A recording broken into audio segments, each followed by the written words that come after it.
Me ceremonive madhështore, tapetit e kuq dhe një banketi luksoz në zemër të Pekinit, Donald Trump dhe Xi Jinping ulën përballë njëri tjetrit në një nga takimet më të vëzhguara diplomatike të momentit. Vizita e presidentit amerikan në King po shihet si një përpjekje për të riformatuar marrëdhëniet mes dy superfuqive në një kohë tensionesh ekonomike, rivalitetit teknologjik dhe pasigurie globale. Takimi mes Trump dhe Xi Jinping u shoqërua me një ceremoni madhështore, darkë shtetërore dhe bisedime të rëndësishme. Vizita dytitore e presidentit amerikan në kryeqytetin kinez ka tërhequr vëmendje globale, jo vetëm për simbolikën politike, por edhe për praninë e figurave të njohura të biznesit amerikan. Gjatë fjalës së tij në banketin e organizuar nga pala kineze, Xi Jinping e cilësoi vizitën si historike, duke theksuar se rilindja e madhe e kombit kinez dhe slogani amerikan "Ta bëjmë Amerikën sërish madhështore" mund të ecin paralelisht. Ai deklaroi se marrëdhëniet Kin-SBA janë ndër më të rëndësishmet të botë dhe ndikojnë jo vetëm mbi dy vendet, por edhe mbi stabilitetin global. Nga ana tjetër, Trump deklaroi se kishte marrë një pritje madhështore si asnjëherë më parë, ndërsa ftoi Xi Jinping për një vizitë në Shtëpinë e Bardhë më datën 24 shtator. Në fokus të kësaj vizite ishte edhe dimensioni ekonomik e teknologjik, ndërsa delegacionit amerikan ju bashkuan emra të njohur të biznesit si Elon Musk, Tim Cook, Larry Fink e të tjerë. Pas më shumë se 2 orësh bisedime, Trump dhe Xi vizituan tempullin e qiellit, ku presidenti amerikan e përshkroi Kinën si të bukur dhe vend të jashtëzakonshëm. Trump u largua të premten e 15 maj nga Pekini me një ceremoni nisjeje në pistë, ndërsa njerëz të veshur me blu valvitën flamuj amerikane kinez. Presidenti kinez ka cilësuar vizitën e homologut amerikan si një ngjarje historike dhe të rëndësishme për marrëdhëniet mes dy vendeve. Pak detaje janë publikuar në lidhje me ndonjë marrëveshje konkrete, por Xi Jinping e ka përshkruar atë si një pikë kthese në marrëdhëniet dypalqe. Vizita është gjithashtu e dobishme në promovimin e mirëkuptimit të ndërsjellët, thellimin e besimit dhe rritjen e mirëqenies së qytetarëve të dy vendeve. Sytë kanë qenë të ky takimi paralajmëruar midis presidentit Trump dhe presidentit kinez Xi Jinping. Ndërkohë që është në fakt një takim, është i dyti pas atij të vitit 2017 në presidencën e parë të Trumpit. Po cilat janë ndryshimet dhe cili është konteksti gjeopolitik dhe situata botërore në këtë takim të dytë? Çfarë është diskutuar aty dhe pse ishte kjo vëmendje kaq e ndezur e mediave ndërkombëtare? Dhe në fund fare, a u justifikua e gjithë kjo vëmendje me produktin që erdhi nga ky takim? Do të flasim për këtë sonte me të ftuarit tanë. Jam në studio me Petrit Nathanaili, pedagog i marrëdhënieve ndërkombëtare. Përshëndetje, mirë se erdhët, profesor. Është me mua gjithashtu Roland Bimo, ish ambasador. Përshëndetje, mirë se erdhët, ambasador. Ilir Kalemaj gjithashtu, përshëndetje Kalemaj, mirë se erdhët. Është edhe Geron Kamberi, ekspert për çështje ndërkombëtare. Mirë se erdhët. Faleminderit, sonte Kamberi. Kalemaj, ta nisim, le të themi, nga ato çfarë si thua është gjua simbolike e një takimi të tillë, që ka të bëjë natyrisht me koreografin, ka të bëjë me atë se si dy presidentët sillen me njëri tjetrin, qoftë edhe veshja e tyre. Nisim me këtë se do kemi kohë të flasim edhe për temat e rënda të kësaj historie.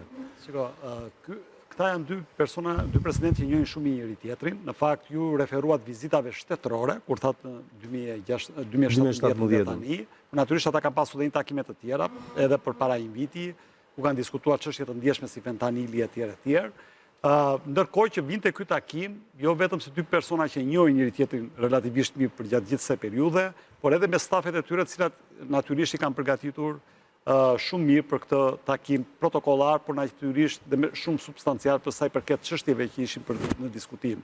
Në pikpamja vizive, po të shohim për lexuar disa komente sot, mënyra se si ishin veshur që të dy tregonte një lloj dëshire, një lloj mimikri quhet kjo në anglisht, për imitim pra të krijuar një lloj baze konfidenciale për të trajtuar çështje të nxehta, patate të nxehta, siç është çështja e Tajvanit për shembull, megjithëse patim proncim nga Kina apo jo nga Shtetet e Bashkuara të Amerikës, e cila nuk ishte lëvizur nga qendrimet e saj, apo mënyra se si Shtetet e Bashkuara të Amerikës u referua çështjes së dakordësisë për mos pasjen e armëve bërthamore nga Irani, por që Kina doli me një komunikat tjetër që nuk e nënvizonte këtë pjesë, po thoshte që duhet marrë konsider, kjo luftë nuk duhet kishte nisur fare dhe për këtë arsye nuk ka pse të vazhdoj.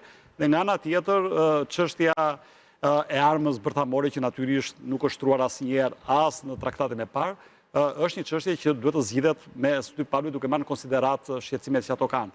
Pra, duke marrë parasysh që kishim këto thorny issues, si quhen, pra çështje me gjë me spec, Në këtë mënyrë ata u munduan që të krijonin një lloj pjekurie, maturie, klime mirëbesimi, harmonie, qëndrimi dhe nga pikpamja vizive. Kishte një koment interesant që thoshte edhe mënyra e veshjes së kostumit në një ton më të çelët nga ana e Xi Jinpingut ishte e tillë që të përveç paralelizmit që kishin në veshje, pa të tregonte një lloj të merrte më tepër ndriçim si thua figura e tij, krahas presidentit Trump, më shumë vizibilitet, duke në mosha ata pak a shumë të parafërt. Natyrisht Xi Jinping është 10 vjet diferencë, po shikoja, isha kurioz sa vjeç ishte Xi Jinping dhe në fakt ishte 72 vjeç, ndërkohë që Trumpi po vete 81 tani. Por duhet të një që Xi Jinpingu pris vërtetës duket më i vjetër se ka më shumë kohë pushtet. Po jo vetëm ajo, po është lideri më me shumë impakt pas Mao Zedongit. Pra, duke marrë me radhë nga Chou En-lai, Deng Xiaopingu, deri te Hu Jintao dhe këta që janë zemini e tjerë, është lideri me më shumë ndikim, jo vetëm për kozjatin që ai kanë pushtet, por në kushtetutën e Kinës mendimi i tij renditet bashkë me atë të Mao Zedongit. Pra, është pjesë substanciale e kushtetutës kineze dhe ajo që ai ka bërë gjatë asaj periudhe, pra bashkimi të gjithë fuqive, ai është kreu i ushtrisë, është sekretari i parë, është presidenti i vendit, pra ka unifikuar leadershipin dhe me ato lloj heqjesh të kundërshtarëve të tij apo njerëz që kanë dalë në arresht gjatë asaj kohe për shumë në ushtri, në fundit është tre ministrat e mbrojtjes të cilët janë dënuar me vdekje. Pikërisht, në gjithë shtabin e përgjithshëm të ushtrisë ka ngelur vetëm ai që ka futur këta tjerët në hapsan. Domethënë, pra pak a shumë është eliminuar gjithë leadershipi. Në këtë mënyrë Xi Jinpingu i ka vënë vulën e vet, si thua, dhe ka për ngelur një figurat kryesore qendrore në historinë kineze, por nga ana tjetër është dhe një lider i cili përmes projektit Brez dhe Rrugë ka bërë atë që ka qenë ndoshta e pamundur, po të lexohet libri mbi Kinën i Kissinger. Kina gjithmonë ka qenë një fuqi e mezit, fuqi rajonale, shumë e fortë, po asnjëherë nuk ka aspiruar të jetë fuqi globale. Atë që ka bërë në Xi Jinpingun, Kina po kthehet në një fuqi globale. Dhe në fakt, ambasador, ky takim i Trumpit dhe i presidentit kinez si thuash, është si puna atyre dashurive të fshehta që papritur zyrtarizohen. Në këtë rast nuk bëhet fjalë për dashuri, por a u zyrtarizua Kina si fuqi globale? Me atë do bisedoj tashmë Amerika për problemet e botës. Përpara se të ti përgjigjem pyetjes, do më lejosh 2-3 kuriozitete, me që kam qenë një 8 ose 9 apo 10 vjet jetës time. E një atë planet. Dhe më vjen të them që ajo ceremonia e jashtëzakonshme e pritjes me ato mira njerëz në rrugë, kam përshtypjen nuk është asnjë 10 e pritjes që është rezervuar kryeministit të Shqipërisë komuniste në vitin 1966. Video është në YouTube. Mehmet Çeu. Video është në YouTube, kush është kurioz mund ta shikojë, domethënë më vjen mirë ta them, sepse edhe Shqipëria ka pas një lloj ndikimi në botë një herë i kohë. Jo, po shikoj, këtu mbase këtu ka nevojë për një klap për ata që janë të rinj edhe me që e kujtove këtë si kontekst kohor. Kujtojmë që Kina në atë kohë kishte probleme, nuk ishte akoma antare OKB-s, Shqipëria ishte ajo çfarë mbështeste në OKB. Nga ana tjetër, flamuri, domethënë anijët kineze udhtonin me flamurin shqiptar, huazoi flamurin shqiptar. Ishte një vend komunist ende në përpjekje për të shfaqur një herë ndërkombëtarisht madhomundja. Dhe Shqipëria ishte një lloj këmbe këtu në Ballkan dhe prej Ballkanit në Europë, apo jo? Kështu që kishte një lloj peshe specifike ky vend kaq i vogël mikroskopik për Kinën e Madhe. Është shumë më e komplikuar se sa kaq edhe nuk do jo një, po disa emisione për të shpjeguar, për të arritur për të gërvishur sipërfaqen e gjithë marrëveshje jashtëzakonisht. Absolutisht, po për të thënë, për të treguar edhe se si ka ndryshuar pozicioni kinez, nga ajo çfarë ishte atëherë tek ajo çfarë është sot Kina. Unë do thosha që bota në atë kohë ka pas 2 miliard njerëz, sot ka 8 miliard. Kështu që sot ka Kina 2 miliard. Kjo mund të shpjegoj shumë gjëra. Kemi pas bëjmë me një situatë krejt tjetër, po mua më vjen ta kujtoja situatë për një lloj krenarie kombëtare që natyrisht në sfondin e komunizmit sfumohet, sepse Shqipëria ka qenë një vend komunist ku shkelsin drejtë dhe njeriu dhe nuk duhet zgjatën, por në arenën ndërkombëtare në tani vetëm një kuriozitet kam këtu. Këtë pritje të nxehtë të Mehmet Çeut nuk e ka thyer asnjë tjetër, as Nixon kur vajti? Jo, asnjë, absolutisht jo. Asnjëri dhe kurioziteti tjetër, dhe me këtë mbyll, është që filmi nga dhënim mbi vdekjen, prodhimi i vitit 1968, në kohën në vitet 69-70 ka qenë filmi më i parë në botë me 300 milion shikues. Në atë kohë. 99% ishin kinezë. Jo, të gjithë ishin kinezë. Një milion në të gjithë shqiptarë. 99% kështu që. Përqindja shqiptare nuk llogaritej fare aty. Megjithatë, kur thuhet që për kohën ka qenë filmi më i parë në botë, nuk thot njëri që e pan vetëm kinezët. Ajo e ka marrë aty, shënuar. Është Kina fuqi globale. Kina nuk do të jetë fuqi globale. Akoma. Nuk do. Në asnjë mënyrë nuk do që të jetë fuqi globale dhe nuk do që të jetë pjesë e debatit se si shkruhen rregullat e lojës të shoqërisë ndërkombëtare. Ajo do që të fuqizohet për veten e vet, në mënyrë të veçantë të respektohet dhe të kapërcej sindromën e shekullit të turpërimit që ka qenë nga 842 deri në 949. Një shekull i tërë. Ku, do më thënë, ende dhe sot e kësaj ditë janë pjesë e edukimit të kinezëve. Ato tabelat, për shembull, në parkun qendror në Shangaj, që nuk e di nëse ruhet akoma apo jo, por kam mbajtur unë, kanë rasti që kam qenë në 1974, tabela ka qenë aty dhe thoshte qenë kinezët nuk lejohet hyjnë në këtë park. Tabela vendosur në Shangaj. Tabela vendosur nga fuqitë e mëdha në atë kohë. Nga ata që e kontrollonin se ishin disa. Në raport me atë situatë, Kina sot ndonse ka shumë këndvështrime si mënyrë veçantë shtypi, dhe këtu do më lejosh të shpreh një opinion që nuk e shoh të shprehet shumë, po unë ngul këmbë që është jashtëzakonisht shumë prezent. Një mënyrë e veçantë e projektimit të Kinës ka të bëjë me interesat e lobit militar industrial në Shtetet Bashkuara të Amerikës, që do ta pasojë Kinën gjithmonë si një rrezik në rritje ndaj interesave të Shtetit Bashkuara të Amerikës, që të justifikojë ato shpenzimet për armatimin e kështu me radhë. Kështu që unë nuk mendoj që Kina është në... Kina po ndjek me jashtëzakonisht këmbgulje çdo rrugë që e çon drejt fuqizimit të ekonomisë së saj dhe në mënyrë të veçantë çdo gjë që ka të bëjë me Kinën është e lidhur me ekonominë. Dhe pra, ti e me idenë që Kina vazhdon të jetë një vend i vetë mjaftueshëm dhe i mjafton tregu i saj. Absolutisht nuk është. Ky është problemi. Në kuptimin, jo, domethënë se natyrisht ata që mundohen si thua të zgjerohen, të bëhen fuqi të mëdha etj. E kanë këtë që të ndihmojnë tregun e tyre në radhë parë, por edhe për të krijuar pozicione më të mira apo jo. Ndërkohë që Kina është e vetë mjaftueshme, ajo Kinë dhe ajo botë kineze që është në një qytetërinë 5000 vjeçar, kjo është ideja. Dhe këtu e thot Kisingeri, nuk e them unë. Problemi i Kinës, për shembull, është histori disi e gjatë, por mjafton vetëm me një tregues. 30% e asaj që han kinezët çdo ditë vjen nga Amerika Latina.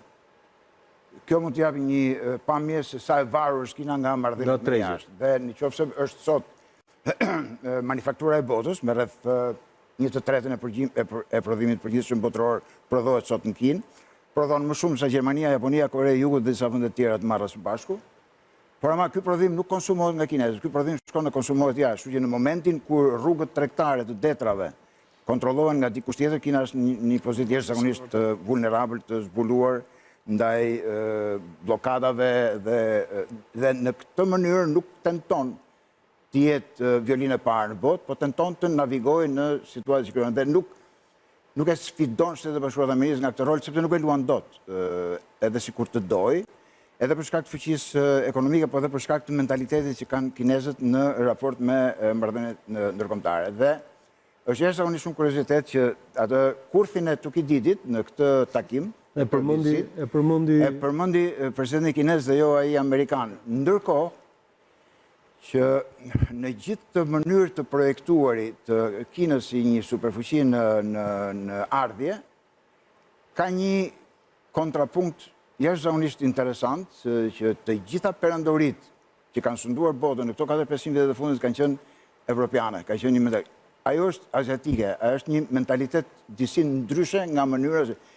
Domethënë, mjafton të themi që një forcë e jashtëzakonshme shtytse perandorive evropiane ka qenë feja kristiane, domethënë ka qenë mënyra se si ato e kanë parë botën gjatë gjithë kohës në këndvështrimin e moralitetit dhe të detyrimit që kanë në këtë mënyrë britanikët dhe kanë amerikanët. imponuar edhe mënyrën e jetesës, mënyrën e organizimit, atë që sot quhet soft power, të gjitha. Sepse kanë parë si pjesë të detyrimit tyre moral që ta përhapin mënyrën e tyre të jetesës kudo në botë. Ndërkohë që Kina nuk e ka. Besoj unë që nuk e kanë këtë shtytje. Dhe flasim sot, unë nuk e di se si do sillen kinezët mbas 20 vjetësh nëse do vazhdojë kjo tendencë e rritjes Kinës dhe kjo tendencë e rënies Amerikës, gjithmonë rënie relative. Nuk e dim si do sillen, po në sa i bie 20 vjet e fundit, nga 2% e prodhimit përgjithshëm të ekonomisë botërore që kanë pas kinezët para 25 vjetësh, sot kanë 15%. Amerikanët mbeten po aty ke 25%, europianët kanë rënë nga 28 në 14%. Tendenca është që këto të shkojnë të ruajnë këtë trajektore lëvizje, pra duke ruajtur distancën me Amerikën. Problemi që insistova që në kryet herës që vizita ka karakter të jashtëzakonshëm ekonomik është që Shtetet Bashkuara të Amerikës, presidenti në këtë vizitë synonte objektiva jashtëzakonisht të rëndësishme ekonomike për te atyre që janë thënë në formën e, nuk e di sa ja u ka zënë veshi, 3B, 3T dhe 2 ngushtica, pra një mënyrë e thjeshtëzuar për të përshkruar se kush ishte thelbi i vizitës, 3B, Boeing, beef edhe beans, Boeing, soja bean dhe mish, lopek. Dhe 3T tarifa Tajvani dhe teknologjia dhe 2 ngushtica Hormuzi dhe Tajvani.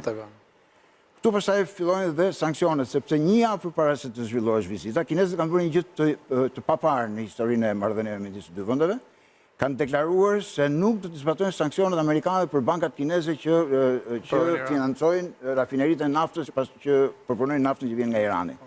Dhe është, si thua, një ballafaqim me Shtetet Bashkuara të Amerikës, sa s'ka ku të shkojnë më për politikat e tyre të shtrëngimit. Nga ana tjetër, amerikanët bëjnë manovra ushtarake me australianët dhe filipinasit gjatë kohës që zoti Trump është vizitë atje. Dhe rëndësia e vizitës, dhe me këtë e mbyllak, qëndron në faktin që ne kemi të 3 fuqitë kryesore të botës, sot që janë në luftë me njëra tjetrën, jo direkte, po indirekte, dhe luftrat moderne në Rusi, Ukrainë, Shtetet Bashkuara të Amerikës, sepse vërtet Shtetet Bashkuara të Amerikës pretendojnë sikur janë të rrequr nga Ukraina, po në fakt pa ndihmën e imazheve satelitore amerikane dhe pra janë aty. Janë në konflikt. Dhe lufta me Iranin, nga shumë studiues dhe analistë është komentuar që të jetë një luftë proksime midis Shtetit Bashkuar të Amerikës dhe Kinës, siç ishte dhe ndërhyrja në Venezuela, apo arrestimi i Maduros, apo rrëmbimi i Maduros, si do të themi. Kështu që në këtë këndvështrim nga ana ekonomike dhe financiare ishte jashtëzakonisht e rëndësishme për të parë se si fuqitë të mëdha që janë në luftë indirekte me njëra tjetrën, mundet që edhe të bashkëpunojnë me njëra tjetrën. Dhe unë kam përshtypjen që nga aq sa u tha, duket që ne nuk dim asnjë gjë se për çfarë janë marrë vesh. Se tjetri thot një gjë, deklarata e shtëpisë Bardh thoshte një gjë, deklarata e kinezëve thoshte një gjë tjetër, përmendin të njëjtat gjëra, por nuk e në ndryshme. Ajo që ai sekretari i tregtisë kishte nxituar të deklaronte Fox Newsit, ai Jamison Greer, që kaq ton soja beans, 200 avion Boeing, etj, këto do të blihen më njëherë, 21 miliard këtu, 31 miliard atje. Po nuk është kjo esenca, kinezët nuk është se kanë një problem të madh se ku po i blen avionët, po i blen Airbus, apo që thanë Friedrich Mersit që do t'i blenë 120 Airbus, këtyre i thanë 200 Boeing. Po, kurse kemi të qartë, do me thënë që s'ka arritur akoma, nuk kanë arritur asnjë marrëveshje? Do presim që do ndali. Tani do të parë, sepse ashtu siç tha edhe Rolandi, ka një mospërputhje në deklaratat, thuhet janë në shkruar marrëveshje tregtare, po se çfarë dhe sa si qysh tek, akoma Amerikanët e kanë deklaruar, kinezët jo. Kështu që do të shkojmë në të ardhmen. Duket sigurisht një situatë si takimi me Putinin në Alaskë, kështu siç po. Domethënë në kuptimin e boshllëkut të produktit. Ka një tendencë për të marrë vesh, për të mos u marrë vesh. Domethënë, në kuptimin që Amerikanët shkuan, domethënë, presidenti Trump shkoi me idenë e madhe për ta përdorur Kinën në thonjza për hallin e tij të madh që e ka zënë në Iran, por që ma mendje që ai s'ka pasur shumë iluzione në këtë drejtim për ndihmën që mund t'i jepte Kina, sepse thjesht fakti që ai mund të përmendte se ka nevojë për ndihmë, atëherë nuk do të ishte presidenti Trump. Në fakt ai mohoi gjithkohës që nuk më intereson ndihma e Kinës në Iran. Po zakonisht kur ti mohon publikisht në një farë mënyre një lloj ndihme mund ta merrte, përsa i përket çështjes së armëve bërthamore, pra uraniumit pasuruar. As këtu nuk dihet se çfarë janë biseduar. Unë për veten time do thosh aty ku e filloi Landi bisedën që në atë krahasim paralel që bëri këtu sa i bie 55 vjet përpara, unë kam qenë i pranishëm në atë miting. Ti ke qenë ata pionerët që... Jo, s'ka ta pionerët, por unë kam qenë aty sepse kam qenë në ambasadë, kam pasur prindit, babajn aty, edhe na merri në vetë, isha e vogël, 10-11 vjeç, por e mbaj mend atë takim në maj të 66.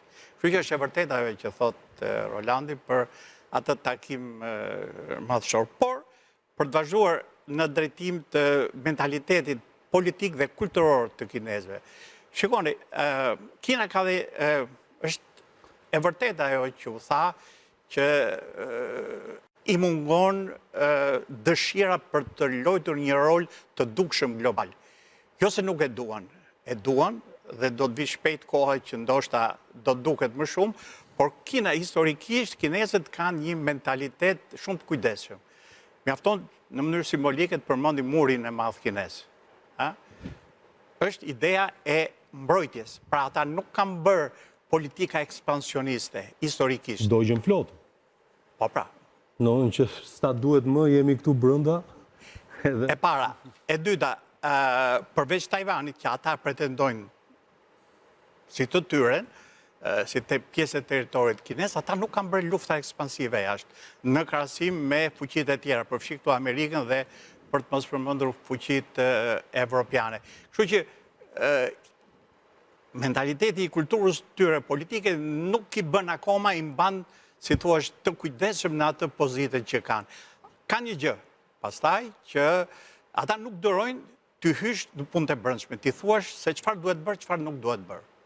Këtu ata nuk dorojnë dhe reagojnë fort, por ekspansionin e tyre ata e bëjnë me shumë metodik, me shumë kujdes, me hapat vendosur dhe të studiuar mirë. Atëherë, dhe po ja kaloj edhe Geronit fjalën. Përse duhet të trëmbe nga Kina? Çfarë është ajo që i shqetëson te Kina? Ringritja e Kinës, ose më saktë fuqizimi ekonomik i Kinës, i cili ka të bëjë pastaj edhe me disa element tjerë të fuqisë, diskutuam pastaj çfarë fuqie do të jetë Kina.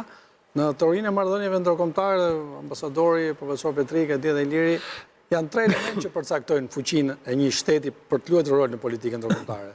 Është demografia, është ekonomia, është ushtria, është dhe gjeografia në momente të caktuara. Kur këto bëhen bashk, atëherë pesha dhe roli i një vendi në marrëdhënie ndërkombëtare bëhet i padiskutueshëm. Në rastin e Kinës kemi dy elemente të demografisë, pa një popullsi shumë të madhe, të ekonomisë, të cilët janë vendimtar dhe e bëjnë Kinën një faktor shumë të rëndësishëm për politikën botërore. Më kujtohet një libër mjaft interesant i ish korrespondentit të La Republikas në Pekin për gati 10 vjet, Federico Ciampini, i cili është ende një editorialist që shkruan vazhdimisht në gazetën Republika. Titulli është një libër që vjen nga gazetarë, por me një vërshkrim shumë interesant për rritjen e Kinës. Libri është botuar në 2005, ne jemi gati 20 vjet më vonë, dhe titulli i librit quhet Shekulli Kinez. Është një libër që bëri shumë bujë, pavarësisht se libra për Kinën janë shkruar shumë natyrisht. Dhe kush ishte thelbi i librit, të cilën pa dashur të... Pra, momenti që Kina u antarësua në Organizatën Botërore të Tregtisë në 11 dhjetor të vitit 2001, një vendim i cili nga shumë u pa si i nxituar, por për të dhënë një mundësi Kinës që të bëhesh pjesë e tregtisë globale, Kina gjithmonë e ka pasur këtë filozofi në politikën e saj dhe për shkak të mënyrës dhe mentalitetit kinez, konfucian, që nuk i lënë mundësi të hikin, edhe mundësia që u dha me vizitën e Nixonit në 28 shkurt 72-shit, por edhe pastaj kur i vendosi marrëdhënien me Shtetet e Bashkuara të Amerikës në 26 janar 79-s, dhe më pas, ato reformat, i pas një mundësi që perëndimi po ja afronte Kinës në kushtet një rrethane krejtësisht tjetër, që u quajtur diplomacia trekëndore Kissingerit. Pra, përveç Rusisë, Shtetet e Bashkuara të Amerikës donin bënin dhe Kinën pjesë të këtij trekëndshi në politikën ndërkombëtare me idenë për të ulur duke shfrytzuar në atë kohë natyrisht konfliktet ideologjike që kishte Kina me dhe Bashkimin Sovjetik. Pra Kina, politika kineze, mentaliteti kinez, filozofia kineze e tjerë, e kuptoj që këto janë mundësi që vijnë një herë në jetë. I përdorën, i shfrytzuan dhe natyrisht ne jemi në momentin tani për izë vërtetës që perëndimi, Shtetet e Bashkuara të Amerikës po dhe Europa, kanë parë Kinën që po rritet gradualisht dhe, si thot ajo shpreh tashmë është elefanti në dhomë dhe një frazë shumë interesante me cilën hap librin Federico Ciampini është një frazë e Napoleon Bonaparte që thot kur Kina të zgjohet, bota do dridhet. Nuk e dia jemi në këtë momentin që bota po dridhet për shkak të fuqisë ushtarake të Kinës, megjithse Kina për izë vërtetës investon jashtëzakonisht në ushtri për shkak të peshës dhe ndikimi që do të ketë në rajonin e Indo-Paqësorit, sepse është jashtëzakonisht e vetëdijshme që ka fuqi të tjera rajonale, siç është India, siç është Japonia, siç është Australia, apo vende të tjera, të cilat e shohin rritjen e Kinës, jo me një lloj entuziazmi shumë të madh. Ne duhet të kuptojmë që jemi në një real politik klasike aktualisht, pra sistemi i marrëdhënieve ndërkombëtare i mbështetur në vlera, po them, të detaj njeriut, bashkëpunimi shumë palësh e tjerë për shkak të ndryshimeve të shpejta gjeopolitike dhe këtij presioni që po ushtron globalizmi. Mbas 25 vjetësh tashmë një pjesë e madhe e vendeve po kuptojnë se çfarë ka sjellë globalizmi. Dhe po kuptojnë që Kina ka qenë fitimtari i kësaj qasje që u mendua që do të fuqizonte perëndimin, mirë po ndoshta askush se kishte menduar që Kina, për shkak të asaj trashëgimie 5000 vjeçare e qytetërimit, e përdori këtë mundësi dhe tashmë është aty. Dhe vizita e presidentit Trump, edhe çdo presidenti amerikan, tregon që Kina është një faktor që nuk mund të anashkalohet. Ilir, do kthehemi më njëherë vetëm të kaloj në publicitet dhe rikthehemi në bisedë. Pas pak, më njëherë.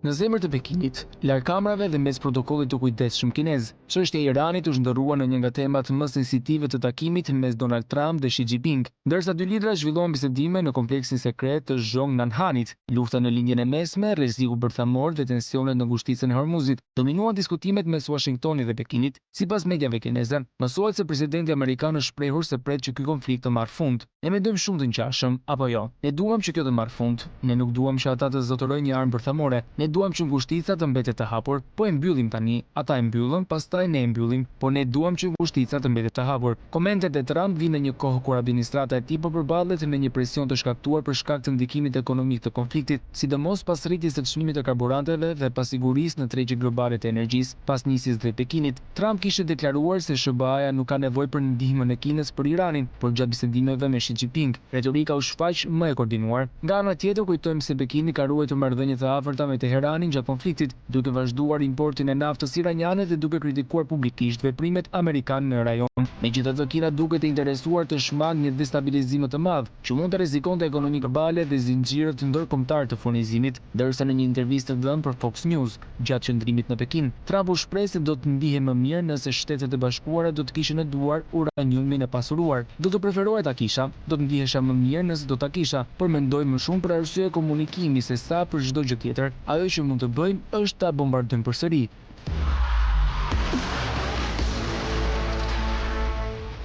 Jemi kthyer përsëri. Në fakt, në lidhje me takimin e zotit Trump me presidentin kinez, ka pasur, le të themi, disa dilema dhe dritije. Në momentin që filloi lufta në Iran, u vu dhe ndyshim nëse vazhdonte lufta në Iran, a do të zhvilloj takimi midis dy presidentëve. Në fakt, lufta është në një moment të ngrirë atje dhe dy presidentët u takuan me njëri tjetrin. Po ky kontekst i Iranit ndikoi shumë edhe në, le të themi, në mënyrën se si e pan analistët dhe, le të themi, opinioni publik ndërkombëtar atë çfarë po ndodhte në Kinë.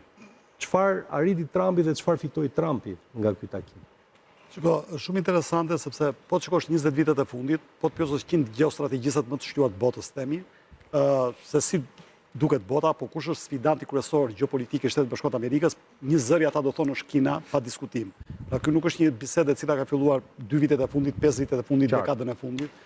Pra, ka një ushtri të tërë sinologësh në Shtetet Bashkuara të Amerikës i merren posaçërisht me sfidën. Dhe lajmërojnë Kinën. Është e vërtetë që Kina për gjatë 5000 viteve të saj nuk ka aspiruar ndonjëherë, unë e thash në fillim, të jetë fuqi globale, por fakti që nuk ka aspiruar asnjë në të kaluarën, thotë Nassim Taleb, thotë për shembull fakti që nuk kemi parë asnjë mjell të zezë, më falni, gjatë 10.000 viteve të fundit. Zotë thotë që po shfaq një në Australi, nuk bie ky mit, sepse dhe në lindjen e mesme, në Libanin e tij, nuk kishin luftuar njëherë të krishterët dhe muslimanët, kishin luftuar brenda vetes, por një moment filloi lufta dhe zgjati 40 vjet. Qartë. Pra Kina vitet e fundit është rritur me shpejtësi të jashtëzakonshme. Është e vërtetë që rritja ekonomike e Kinës nuk ka qenë ajo që pritej. The Economist për shembull në 2021-shin predikonte që Kina do ta kalonte Shtetet Bashkuara të Amerikës si ekonomia më e madhe. Në fakt nuk Goldman Sachs dhe të tjerë thonë që në 2050 patjetër që do ta kalojë Kina, është matematikisht, domethënë e pa diskutuar, bashkë me Indin, por kjo nuk do të thotë që kinezët do të vijnë befas më të pasur se amerikanët, Se është një gjë, madhësia e ekonomisë, është një gjë tjetër, pastaj mirëqenia. Tani përsa i përket ushtrisë natyrisht i Shtetet Bashkuara të Amerikës, që shpenzojnë $1 trilion në vit. Dhe po marrin vetë shpenzimet e Pentagonit, pa marrë ato të Departamentit Veteranëve që është i tretë, tjerë që shkon gati 1.5 trilion, që shkon gati sa gjysma sa shpenzojnë gjithë bota mbar. Janë vend të parë të padiskutuar. Kanë diku të 750 baza në 80 vende. Kanë 11 aeroplanbajtëse të furnizuara nukleare. Pra, Kina ka vetëm një në 2021-shin, pra është shumë larg Kina nga Shtetet Bashkuara të Amerikës. Por ama është e dyta. Kinezët sipas SIPRIt, Institutit Suedez të Luftës, shpenzojnë $420 miliard, që s'kan pak. Vetëm me Rusia i ka arritur shpenzimet, ka shkuar në 35% të PPB-s, në shpenzime ushtarake dhe prap shpenzon diku të 130 miliard. Pra është një diferencë e jashtëzakonshme me Kinën. E dyta, Kina, mos të harrojmë që është investitoria kryesore në Afrikë. Për shembull pas përfundimit të luftës së ftohtë, me largimin e amerikanëve dhe sovjetikëve, ndodhi një teren hapësirë boshe, pavarësisht se francezët ruajnë aty një dominim dhe britanikët kulturoro-politik, janë kinezët, janë aseti kryesor ekonomik dhe tregtar. Gjithashtu me Amerikën Latine, brez dhe rrugë, që është një projekt ndërkombëtar me ambicie të qarta globale, përfshi 15+1-shin që është në Evropën juglindore. Ne kemi porte këtu si porti Pireut e tjerë të cilët janë në dominimi kinez. E dini Alban për shembull vetëm në Serbi sa ka investuar Kina, janë diku te 14-15 miliard dollar që kanë investuar në vendin fqinj. Pra është gati sa 67% e PPB-s të Shqipërisë. Apo është 2 herë sa buxheti vjetor i Shqipërisë. Pra mos shkojmë larg, e kemi Serbin këtu afër. Për mos të pastaj në Ungari, që është vendi që ka marrë më shumë investime kineze për gjatë 10 viteve të fundit në gjithë Europën qendrore, vendet e Vishegradit. Pra Kina është qartazi dhe jo vetëm me fuqinë e ashpër, dhe me fuqinë e butë, institutet Konfuci, me që përmenda Serbin janë 3 institute Konfuci atje. Kemi në çdo vend të Ballkanit përfshi të Shqipërinë të paktën një deri. Të gjitha këto tregojnë që Kina ka tendencën e ekspansionit. Absolutisht, për herë të parë në histori, natyrisht nuk ka ndodhur më parë. Po është më fort Kina tani. Shiko, shumë interesante. Sepse një nga komendet fal Ilir, që të gjitha këto të dhëna mbështesin këtë tezë, por ajo çfarë po pyes është një pjesë e mirë e komenteve, nuk them të gjitha. Një pjesë e mirë e komenteve ishte që në ndryshim nga 2017 dhe prandaj përmenda 2017 si takim të parë të Trumpit me presidentin kinez, pozita e Trumpit kësaj ere ishte më e dobët dhe pozita e presidentit kinez përballë Trumpit ishte më solide dhe më e fuqishme. Ishte kështu këtë herë? Absolutisht, do vi dhe këtu vetëm duhet të përmend një fakt tjetër, që Kina ka qenë shumë e kujdesshme me marrëdhëniet ndërkombëtare. Po shikojmë vetot që ka përdorur në Këshillin e Sigurimit, ta momenti që është pjesë e saj, vetëm 9 herë, Amerika 166 herë. Pra në raport me Amerikën, me Rusinë, me britanikët po deshe, me francezët, kinezët janë shumë të kujdesshëm në lëvizjet e tyre në marrëdhënie ndërkombëtare. Tani të vim te relatat e sotme.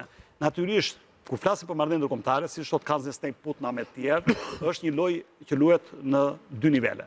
Pra, njëkohësisht i flet Trump dhe Xi Jinping flasim me njëri tjetrin, por natyrisht flasim me audiencat e tyre respektive. Prandaj sot Xinhua News kishte tjetër lloj lajmi dhe CNN-i apo Fox News-i kishin tjetër lloj lajmi, sepse të dy flisin me audiencat e tyre respektive. Po të shikosh edhe brenda Amerikës, Fox News kishte tjetër lloj lajmi, ndërsa mediat liberale kanë tjetër lloj lajmi. Tuar këtu dhe faktin që është edhe aty ndarja. Tuar këtu dhe faktin që Xi Jinpingun pako gjë e gjen si derivat i bizetimeve apo rënies apo mos rënies dakord për pika caktuara në lidhje me fatin e tij elektoral në shtëpinë e vet. në raport me Trumpin, i cili ka zgjedhjet e mes mandatit, dhe nda ana tjetër ka dhe një luftë me Iranin, e cila nuk po shet dritë në fund të horizontit.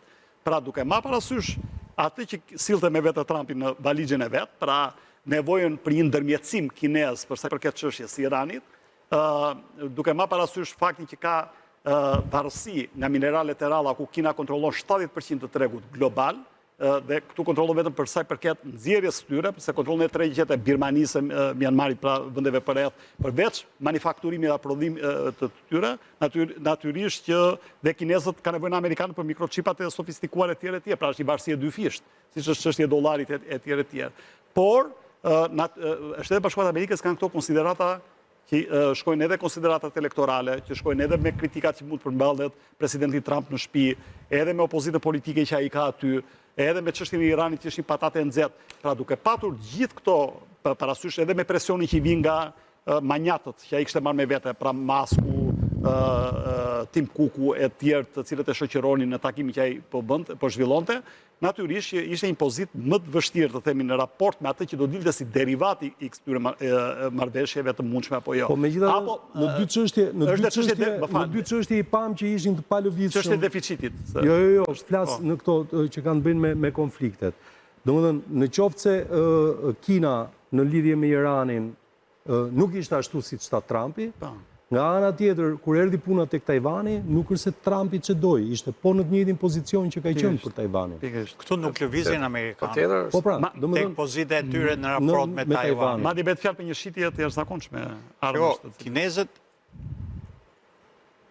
në 2017 nuk e nxorën këtë problem kur u bë takimi i parë midis dy presidentëve. Çështjen e Tajvanit. Çështjen e Tajvanit. Shumë rrallë nxjerrin. Fakti që sa herë nxorën, është hera e parë me sa di unë, me sa kam lexuar, që nxjerrin në këtë nivel të lartë. Qartë, po fakti që e nxorën tani tregon që ndjen më të sigurt. Ndoshta është dhe një mënyrë presioni ndaj palës tjetër, palës amerikane, për t'i dhënë të kuptojë që shiko, nëse ju kërkoni të bëni një deal me ne, edhe ne kemi kërkesat tona dhe kjo çështja e Tajvanit është çështje prioritare në marrëdhëniet tona, po lexojmë atë komunikatën e fundit, sipas asaj që vetë presidenti kinez deklaroi në sytë e partnerit i presidentit amerikan, ishte që është çështja kryesore në marrëdhëniet kino-amerikane. Kështu që nëse ajo do trajtohet me kujdes dhe ashtu siç duhet, domethënë kur thuhet ashtu siç duhet, sipas interesit të kinezëve në radhë të parë, gjërat mund të shkojnë mirë. Nëse jo, ka konflikt. Ka konflikt, po konflikti është politik apo ushtarak? Këtu është jemi pak në ajër. Dhe amerikanët i bien shkurt këtyre gjëve. Po të shikojmë deklaratën apo një koment që bëri Rubio, sekretari amerikan i shtetit, ai e tha pak a shumë, dhe kjo është, unë e besoj, në kuptimin real të ndodhisë, gjithnjë e shtrojnë në nivel bilateral këtë çështje, her pas here kinezët. Edhe ne i themi po, kështu është, dhe kalojmë në gjërat e tjera. Kaq. Nuk e ushqejnë më. Problemi është po aty, po nuk merremi me to. Amerikanë lënë një lloj mjegullnaje strategjike, si thua, që as janë pro, as janë kundër. As do ta mbrojnë Tajvanin, as do ta lëshojnë t'i hapin rrugë Kinës për ta pushtuar. Ndoshta edhe vetë Kina nuk do për momentin të shpalosi një lloj agresioni ushtarak ndaj Tajvanit, sepse më shumë do t'i prishi punë se sa do t'a favorizoj apo do t'i japin një interes ekonomik më shumë, për shembull, për ato që Tajvani mbahet në rang botror, për ato qipat, mikroqipat. Shumë të rëndësishëm në industrinë. Në lidhje me Tajvanin, vetëm një kuriozitet, besoj për audiencën, se më kujtoi profesori, kur u takuan në vizitën historike të Nixonit me Mao Tse-dunin, dhe me shumë sikleta një palamerikane, si do pozicionojnë në lidhje me Tajvanin. Ambiguiteti i Republikës. Mao Tse-duni me një esens brillante, me një fjali, i nxori nga sikleti homologun e tij amerikan, kur thatë Tajvani është çështje e vogël, bota është çështje e madhe. Dhe shtoi, Tajvani mund të presë 100 vjet. Pra, kinezët e nxjerrin strategjikisht Tajvanin, por atëre kur mendojnë që ama nuk është bërë 100 vjeçari akoma. Kamberi dhe pastaj ambasadori. Jo, do të thoya diçka lidhur me që është një lloj mënyre edhe për të dhënë disa detaje për ata që në dëgjojnë për të kuptuar dhe thelbin çfarë qëndron mbas Tajvanit. Momentin që përfundoi lufta dytë botërore për shkak të luftës civile në Kinë, forcat nacionaliste që kishin luftuar japonezët u shkuan në Tajvan duke qenë antikomuniste, Kuomintang me Chiang Kai-shin, amerikanët mbështetën atë njohën si Republika e Kinës. Dhe Tajvani për shumë vite ka mbajtur këtë emër Republika e Kinës dhe në 1 tetor 49-s Kina aktuale u bë Republika Popullore e Kinës. Thjesht për të shoh. Dhe në fakt është dhe ajo zgjidhja diplomatike që ne njohim. Politika e një Kine, e cila është ajo që quhet që amerikanët e kanë konsideruar si ambiguiteti strategjik, që knaq qoftë kinezët, qoftë tajvanezët. Pra kemi një Kinë, por nuk ka rëndësi se ku jetojnë. Se cila quhet Kina. Se cila quhet Kinë. Jetojnë në Tajvan apo jetojnë në ishullin, jetojnë në Kinë apo në ishullin e Tajvanit. Dhe për dalë tek ajo që tha Iliri, ka shumë rëndësi që amerikanët me marrëveshjen që bën mbasi ndërprejnë marrëdhëniet, pra njohën Kinën dhe vendosën marrëdhënie diplomatike me Kinën në 25 janar 79, në 14 prill 79 miratojnë në Kongresin Amerikan atë që quhet TAR, pra aktin e marrëdhënieve me Tajvanin. Dhe aty kanë përcaktuar atë që quhet parimi i 6 sigurive. Dhe një nga këto 6 sigurit, të cilën dhe kinezët janë në djeni, po e tjerë, dhe që është ajo marrëveshja e heshtur, që është durimi strategjik, është që amerikanët do të furnizojnë ushtarakisht Tajvanin, të mbrohet, nuk kanë përcaktuar asnjë datë nga këto garanci se ku do përfundoj ky furnizim me armë, nuk do t'i bëjmë presion Tajvanit të bashkohet me Kinën, ashtu se nuk do t'i bëjmë presion Kinës. Pra janë disa elementë të cilat, pra për gati 50 vjet, prandaj është ajo që tha ai që to presin, to janë dhe të përcaktuar dhe këto janë pjesë e strategjisë dhe doktrinës amerikane në raport me politikën e saj në rajonin Azisë dhe përket çështjes Tajvanit.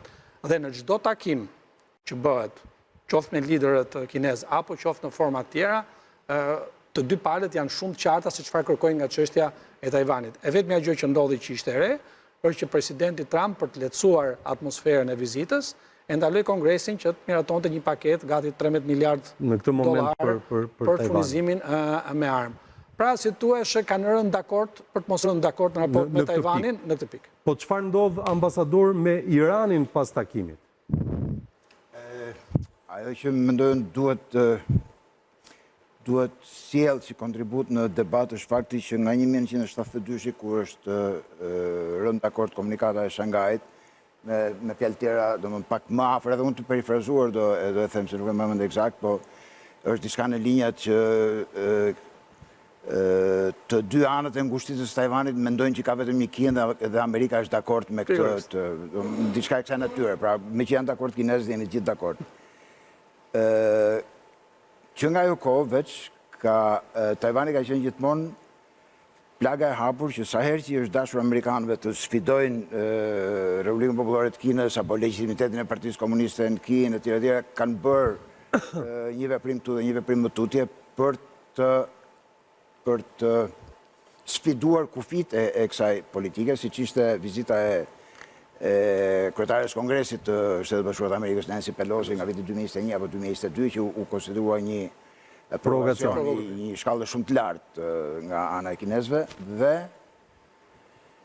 ajo që donin kinezët me sa ka qarkulluar në për mjetet e informimit publik të shtypit perëndimor, të cilit unë për hir të vërtetës marr me jashtëzakonisht shumë rezervë dhe vetëm sa marr indikacion dhe pastaj më duhet ta verifikoj në 1 milion burime të tjera sepse është me doza të theksuara propagande. Kinezët kanë dashur që presidenti Trump, duke qenë në vështirësi ekonomike, financiare, borxhi, ushtria e kështu me radhë, mund të bënte një lëshim në terminologjinë e përdorur që Shtetet Bashkuara të Amerikës, duket e tha Petriti apo Iliri. Terminologji që përdorur tash Shtetet Bashkuara të Amerikës nuk e mbështesin pavarësinë e Tajvanit. Kinezët donin, duke parë mundësinë që kishte një deklarim eksplicit për këtë. Kishte një që kundërshtojnë pavarësinë e Tajvanit. Megjithatë, mua më duket që nuk është një hall i madh në rast se do ruhet ky lloj ambiguiteti strategjik, siç tha Geroni, të përbërë një problem për Kinën, qenia e Tajvanit në këtë situatë si qartë.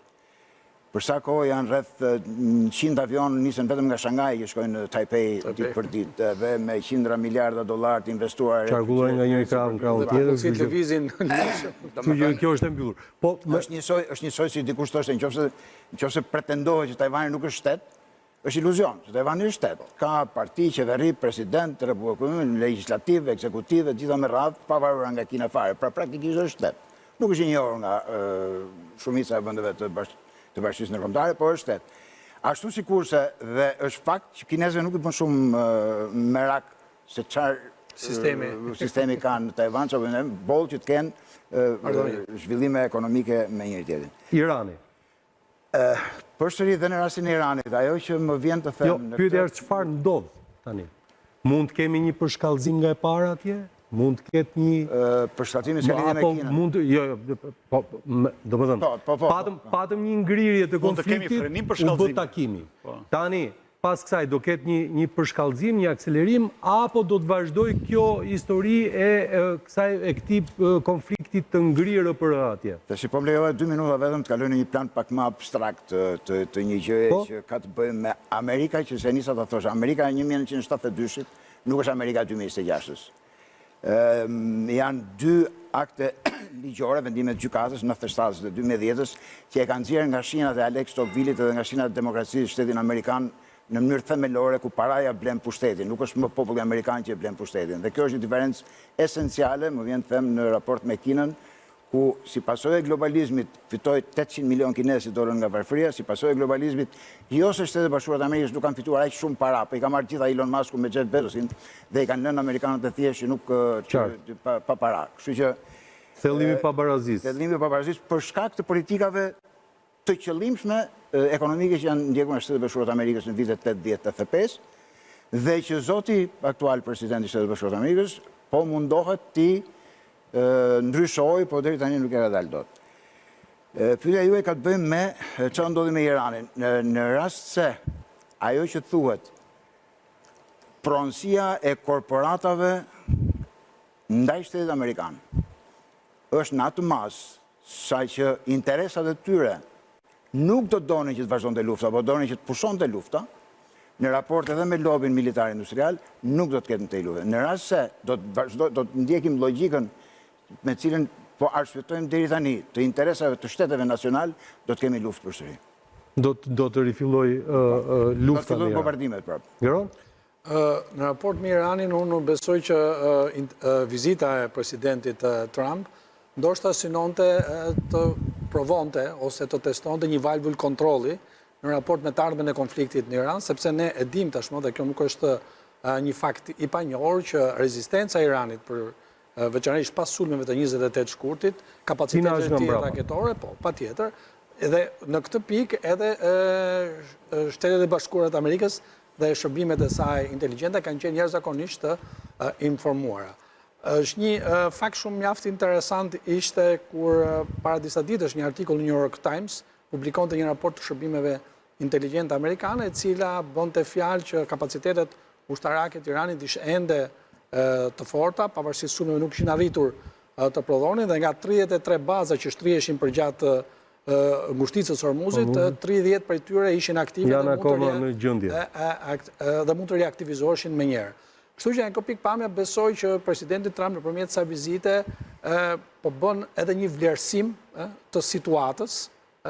Çfarë ndodh nëse i bie, çfarë ndodh nëse nuk i bie, ka alternativa për... Si thush, ato aleat, të cilat disa Irani ka të shpallur, disa i ka të pashpallur, dhe pasarën dhe një element tjetër, unë e kam theksuar dhe një 2-3 intervista tjera, që prej 11 shkurtit 79-ës, kur ndodhi revolucioni në Iran, dhe deri tashmë në këtë moment, pra për një periudhë gati 50 vjeçare, dhe është gati një rast unik, do të thoja, në historinë e marrëdhënieve ndërkombëtare, një shtet është mësuar të jetojë nën embargo, duke pasur përballë shtetet më të fuqishme të Perëndimit, pak të Shtetet e Bashkuara të Amerikës, fal krizës pengjeve, por dhe një pjesë tjetër të vendeve kryesore të Perëndimit që ndiqnin politikën e Shteteve të Bashkuara të Amerikës në funksion të qenies tyre si aleat të Amerikës.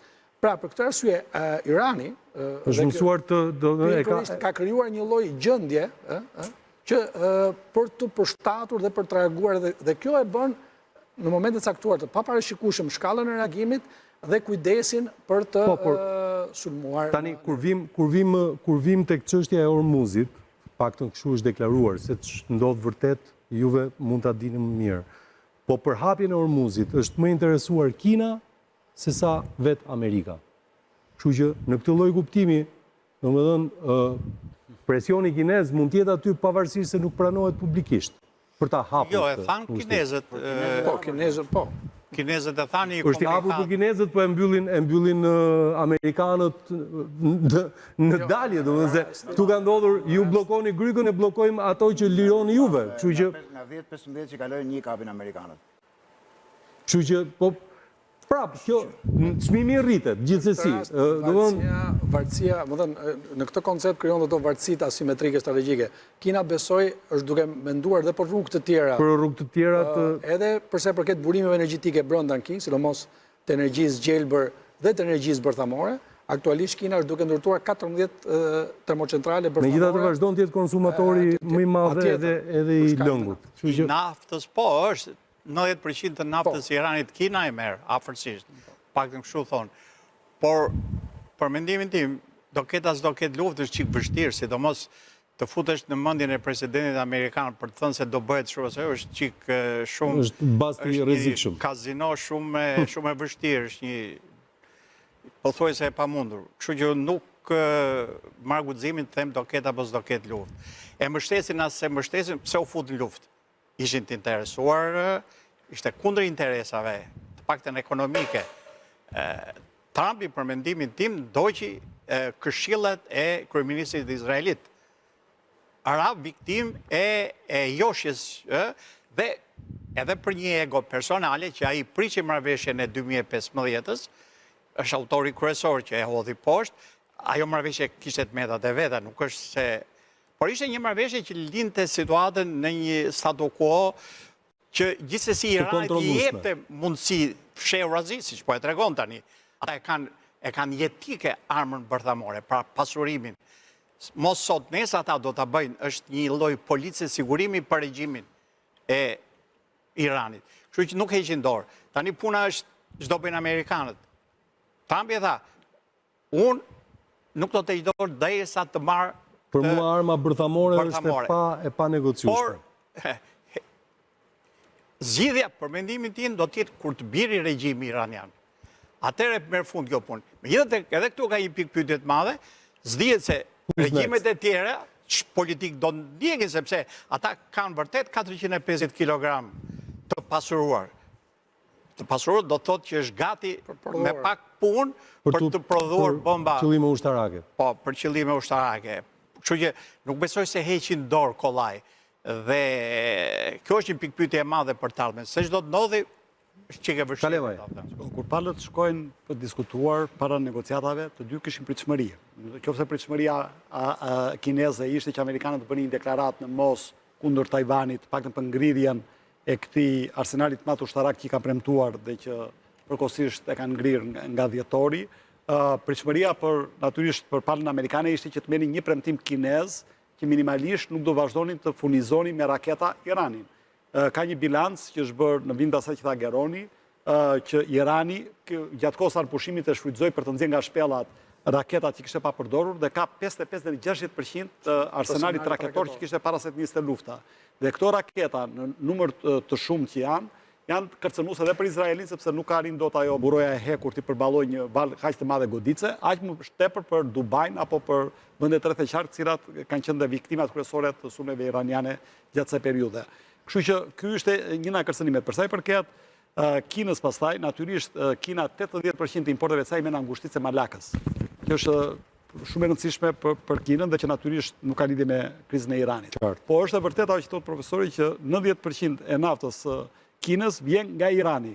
Dhe pikërisht portin e Iranit kanë bllokuar amerikanët. Pra atë naftë që hyn dhe del nga portet e Iranit, naftë që hyn dhe del nga portet e Abu Dhabit, Dubajit, Omanit e Merad, amerikanët nuk kanë punë, se kjo është një lloj bllokade dyfish që ata kanë vendosur.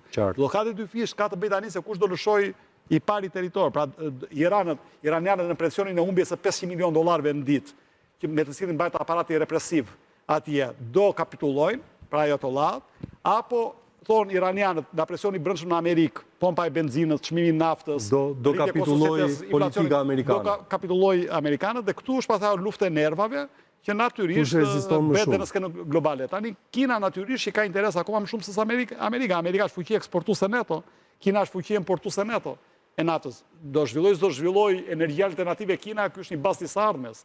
Aktualisht Kina është e varur nga importet e naftës dhe të gazit të lëngshëm që vijnë natyrisht një pjesë e mirë e tyre vjen nga kjo ngushticë. Kështu që për momentin aktual, të dy palët kanë shumë për të humbur dhe të dy palët kanë shumë për të fituar dhe prandaj ranë dakord që mos të ketë tarifim. Kjo ishte ajo që ishte mos të ketë tarifim të përhershëm, siç ka kërkuar Irani $2 milion për çdo anije që kalon, të cilat do t'i ndajnë Omanin. Më fal, Landi, kjo që sapo tha Iliri ka të bëjë edhe me këtë. Është e papranueshme për kinezët, sepse këtu ka një shkelje nga ana e Iranit, pavarësisht se lufta që bëjnë amerikanët është krejtësisht e pajustifikueshme. Irani po bën një politikë terroriste, po shantazhon jo vetëm Po vëgjoba.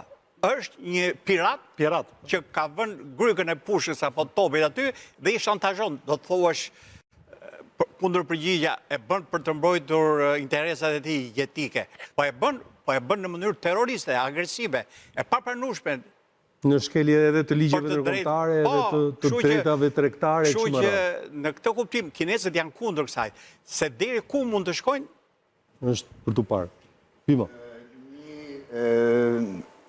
Plotësim i vogël i Iranin para revolucionit islamik, para Ayatullahëve në 1975-ën, ka bërë rezervat e veta dhe më duket nuk e kanë nënshkruar ligjin për të drejtën e detit të vitit 1982, duke pretenduar që ngushtisa e Hormuzit është hapësirë territoriale e tij. Kështu që në këtë këndvështrim, domethënë, okay. Tash ajo që do thosha unë. Domethënë, shikoj, gjithmonë gjendet argumenta në lidhje me këtë, ëh? Domethënë, Irani e pretendon të vetën, ndërkohë ata thonë tregtia duhet vazhdojë siç ka qenë përpara, të dyja palët hedhin argumenta. Patjetër, po këto argumenta kanë një ligj ndërkombëtar i cili i sjell në emërus të përbashkët dhe në bazë të atij ligji ndërkombëtar, pretendimi i Iranit se ka nënshkruar. Pretendimi i Iranit nuk është i Ayatollahëve, po është i Shahut, Konventa e detit është bën 82-shin. 82-shin, po. Po pra, kështu që ai mund ta pretendoj, po ka arbitrazh pastaj, ka gjykatë ndërkombëtare të Hage, ka këtu, askush nuk ka dhënë Iranit këtë të drejtë që Irani të ngjetë një mëngjes dhe thotë është pjesë e urave të territoriale. Këtë rast ai e konsideron situatën ku është një situatë lufte, dhe sepse deri në momentin pas se nisë luftën ngushtica e Hormuzit kaloshin në një. Po, por her pas here ai ka ngritur pretendimin për tarifat aty. Gjithsesi, nuk besoj se gjejnë dot. Nuk është zgjidhet. Ajo që desha të shpreh, prandaj edhe ju kërkova fjalën, ka të bëjë me rolin e Kinës në ndihmën që mund t'japi për normalizimin e qarkullimit në ngushticën e Hormuzit.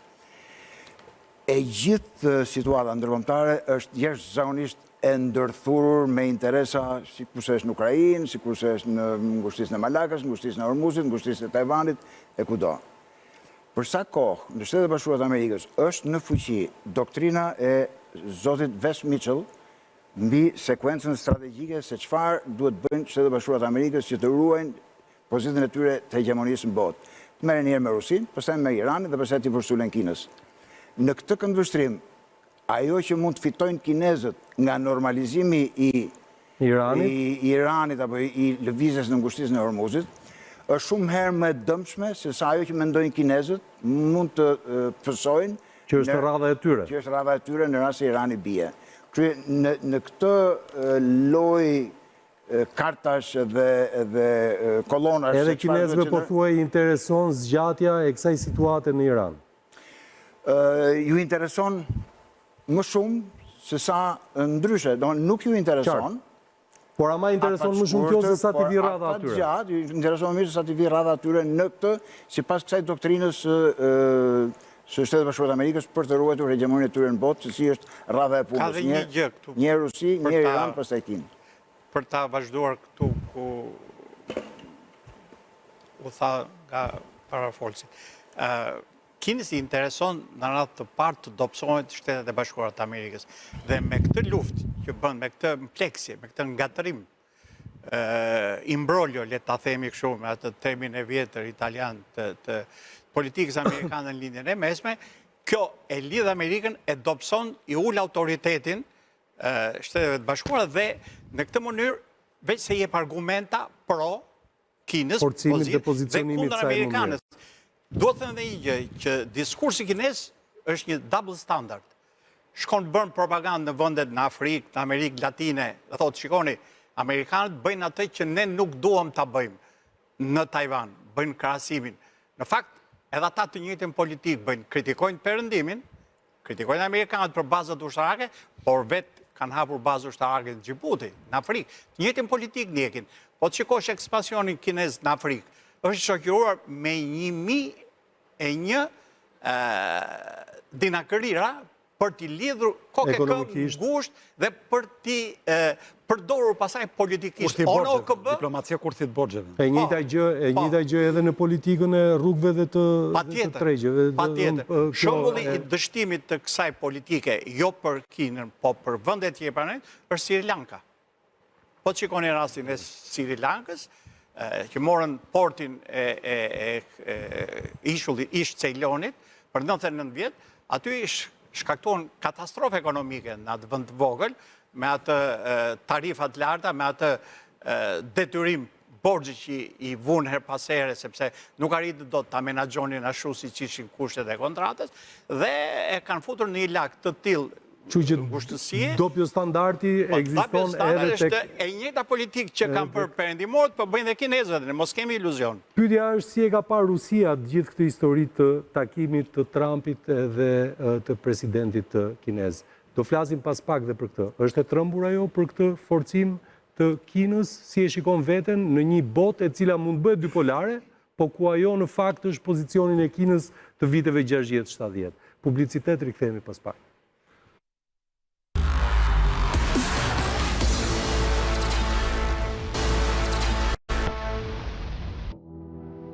Takimi mes Donald Trump dhe Xi Jinping nuk prodhon fitues të qartë, të paktën sipas analizave të para që përshërkullojnë në media perëndimore pas bisedimeve, në vend të një rezultati të pastër politik apo ekonomik. Tabloja që del është ajo e një ekuilibri të brisht mes interesave rivale, ku as Washingtoni dhe as Pekini nuk duket se morën gjithçka që kërkonin. Diskutimet u përshëndruan te disa tema me ndikim të drejtë për drejtë gjeopolitik dhe ekonomik: Tajvani, tarifa tregtare, rihapja e ngushticës së Hormuzit, metalet e rradha dhe gjysmëpërçuesit. Presidenti i SBA Donald Trump u largua nga Kina të premten pa ndonjë përparim të madh në tregti apo ndihmë të prekshme nga Pekini për t'i dhënë fund luftës së tij me Iranin, pavarësisht dy ditëve të kaluara duke lavdëruar mikpritësin e tij, Xi Jinping. Kështu shkruan analizën e vet agjencia Reuters. Samiti ishte i mbushur me shfaqje madhështore, nga ushtarë që kërcenin me pata deri te vizita në një kopër sekret, por pas dyerve të mbyllura. Xi lëshoi një paralajmërim të ashpër për Trump se çdo keq trajtim i shqetësimit kryesor të Kinës, Tajvanit, mund të shndërrohej në konflikt. Trump nuk pranoi të komentonte mbi këtë çështje, duke qëndruar jashtëzakonisht i përmbajtur gjatë gjithë vizitës, ndërsa Trump kërkoi fitore të menjëhershme në biznes, siç është një marrëveshje për të shitur avion, që nuk i bëri përshtypje investitorëve. Xi foli për një rivendosje afatgjatë dhe një paketë për të ruajtur lidhjet e qëndrueshme tregtare me Washingtonin, duke nënvizuar përparësitë e tyre të ndryshme. Asnjë ndihmë e prekshme për Iranin, shkruan Reuters, pak para se udhëheqësit të takoheshin për çaj të premten. Ministria e Jashtme e Kinës lëshoi një deklaratë të hapur duke shprehur zhgënjimin e saj me Shtetet e Bashkuara dhe luftën e Izraelit me Iranin, pritet që Trump të nxiste Kinën të përdorte ndikimin e saj ndaj Iranit për të arritur një marrëveshje, por analistët dyshojnë se Xi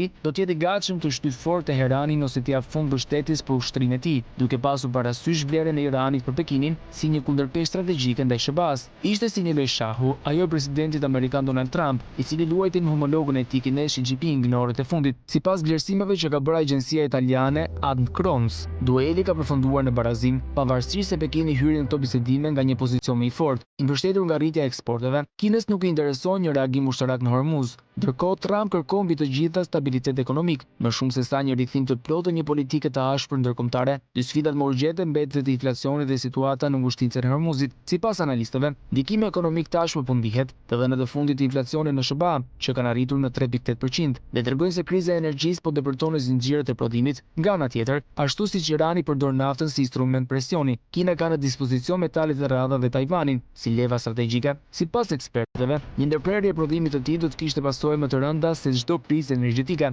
Megjithatë, Kina u tregua më shumë e kujdesshme se sa agresive në përdorimin e këtyre burimeve. Pekini u druhet shumë tarifave të larta amerikane, ndaj dhe metalet e rralla konsiderohen më tepër si një mjet mbrojtës se sa armë të drejt për drejt presioni, ndërkohë në horizont qëndrojnë edhe zgjedhjet e mesit të mandatit në SBA në nëntor. Mbështetja për Trump ka rënë rreth 36%, një nga nivelet më të ulta të mandatit të tij. Rënja është më e dukshme të votuesit e pavarur. Analistë theksojnë se presidenti amerikan ka nevojë për një rezultat të prekshëm ekonomik përpara zgjedhjeve. Trump kthehet nga kjo fazë negociatash me Kinën pa një triumf të qartë, nëse karrota diplomatike nuk sjell shpejt rezultate konkrete, sidomos për Hormuzin dhe sektorin e gjysmëpërçuesve. SBA rrezikon të hyjë në një periudhë zgjedhore të tensionuar në nëntor, me ekonominë në presion dhe mbështetje politike në rënje.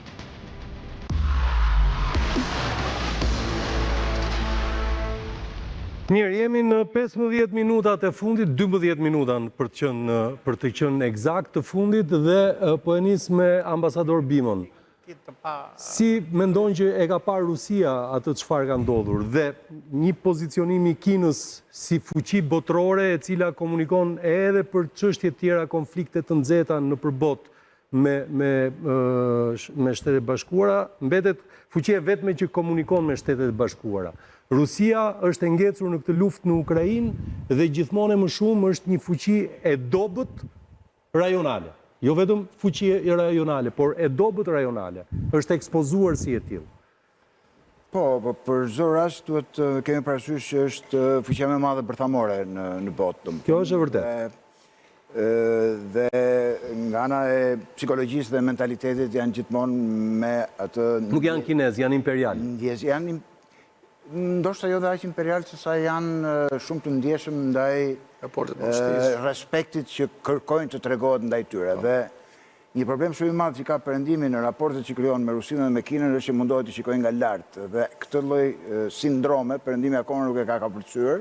Mendojnë që janë më superior edhe si histori, edhe si kulturë, edhe si zhvillim, edhe si intelekt nga njëherë, dhe kjo është ajo që krijon goxha përplasje. Kam përshtypjen që po i kthehemi për vetëm 3 sekonda vizitës president amerikan.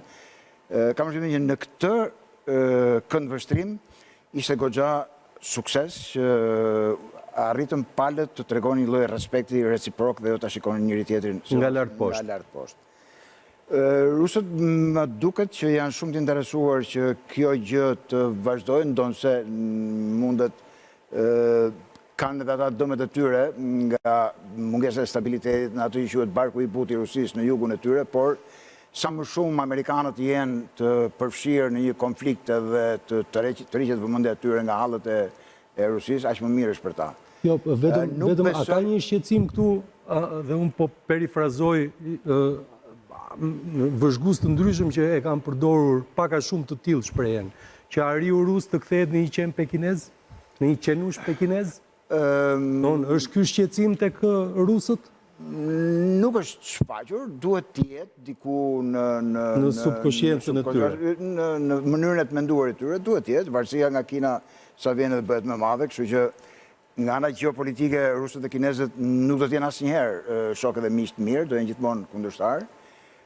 Në Kinë nuk harrojnë asnjëherë që ju kanë marrë 1.5 milion kilometër katror apo mos 2 milion kilometër katror toka, dhe vetë mënyra e zhvillimit, mungesa e popullsisë në Siberi nga ana e Rusisë dhe popullsia tmerrsisht e dëndur nga ana e Kinës, të cilët po penetrojnë tash në Rusi. Ka shumë lajme që thonë që është një pjesë që me tregtinë ndërkufitare e të këtyre gjërave, me bizneset e hapura e tjerë janë duke penetrojnë, dhe që në një farë mënyrë mundet që përbën një shqetësim strategjik afatgjat. Për momentin nuk besoj, përderisa po i kthem edhe një herë asaj që thash, strategjia e sekuenca strategjike, kjo ka bërë që të tre këto fuqi, Rusi, Iran, Kinë, ta ndjejnë veten të kërcënuar në mënyrë të njëtrajtshme nga Shtetet Bashkuara të Amerikës, dhe tash po më kujtohet një thënie e presidentit Trump që një nga gabimet më të mëdha që kanë bërë paraardhësit e tjerë, sidomos ai që ishte para atje, ishte që i bëri bashkë Rusinë me Kinën dhe ky do mundoi tash të ndajë. Trumpin të gjithë paraardhësit vetëm gabime kanë bërë, kështu që domethënë kjo është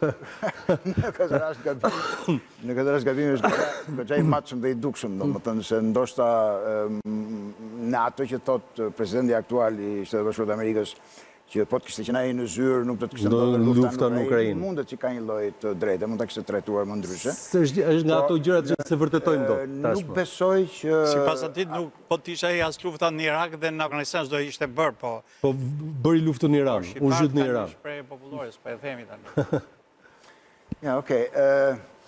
Problemi nga ajo që të bën, po natyrisht mund të shkojmë edhe në mesjetë dhe të marrim shembuj, po ajo që po mundohem të referohem është që në këtë konjunkturë që është sot, nuk duket që rusët janë shumë të shqetësuar se kinezët me amerikanët po afrohen aq shumë sa që do ta psojnë ata. Jo, nuk e kisha se kisha fjalën tek afrimi, po tek afirmimi dhe konfirmimi i Rusisë, i Kinës si një superfuqi e cila tashmë është interlokutori i vetëm i madh i Shteteve të Bashkuara.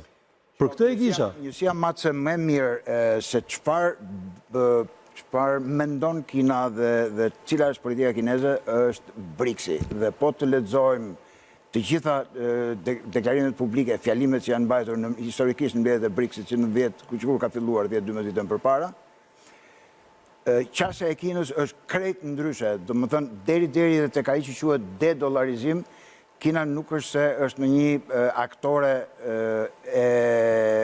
me shumë iniciativë për t'i lënë gjërat që të rrjedhin në naturalitetin e tyre. Kështu që nuk besoj se është pritur me shumë xhelozi në Rusi që Kina po merr vendin e Bashkimit Sovjetik të dikurshëm që mund ta pretendojë Rusia. Ka një gjë, më fal.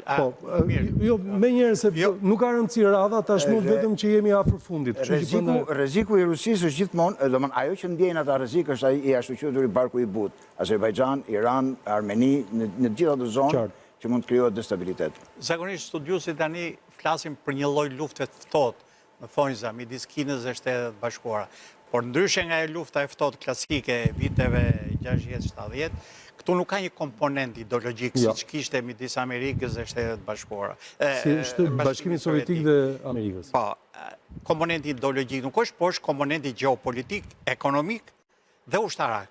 Mos harrojmë se ushtarakisht Kina në fushën e flotës detare në numër njësish ushtarake, sipërfaqes, e ka kaluar Shtetet e Bashkuara. Kjo është deklarate vetë Pentagonit.